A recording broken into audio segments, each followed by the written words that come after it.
c'est sur le plateau de l'Aubrac, entre 1000 et 1500 mètres d'altitude, où prospère l'Erythrorium dencani.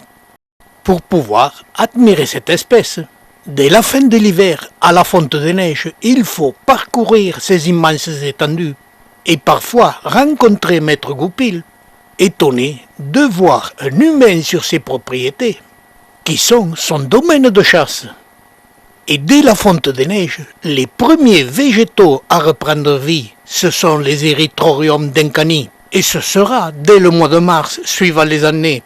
Et au fur et à mesure que les journées deviennent de plus en plus chaudes, elle sera rattrapée par les autres végétaux, où elle finira par être plus ou moins étouffée par les graminées, qui elles deviendront de plus en plus grandes, recouvrant dès le mois de mai ces immenses étendues de verts pâturages, et l'on n'aperçoit plus les Erythrorium dencani, car ils ont une vie végétale aérienne très courte. Ne dépassant pas les 3 mois, le reste de son développement se passe sous terre. Cette espèce, enfoncée entre 10 et 20 cm sous terre, où sa réserve de sucre se présente sous forme d'un tubercule de 3 à 5 cm de long et plus ou moins 1 cm de diamètre. C'est ce tubercule qui s'est développé pendant l'été en faisant ses réserves de sucre qui assureront le développement des tiges, des 2 feuilles et des fleurs dès la fonte des neiges de l'année suivante. Et chaque bulbe ne donnera qu'une fleur, qui est superbe, elle évoque la fleur du cyclamen, mais elle est surtout très utile pour les bourdons, car au mois de mars, elle fait partie des premières fleurs leur donnant du nectar et du pollen. C'est l'insecte fécondeur sauvage dominant sur ce plateau, et chaque pied d'Erythrorium adulte ne développe que 2 feuilles, dont la majorité se présente d'une couleur verte dominante, parsemée de taches marron. Mais on aperçoit certains sujets dont les feuilles ont la couleur dominante marron. Mais cette particularité est plus rare. Cette superbe espèce végétale sur ce plateau est en abondance et ne fera jamais partie des espèces en voie de disparition.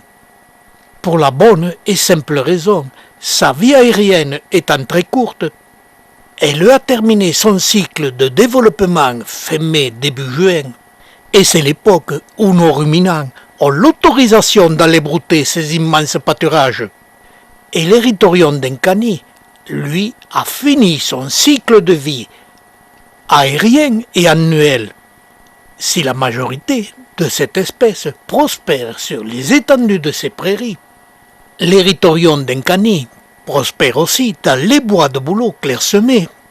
Et là aussi, ils auront terminé leur cycle de vie bien avant que les bouleaux développent leurs feuilles. Car cette espèce ne se développe jamais à l'ombre et a besoin du plein soleil. Pour être fécondée et pour les admirer,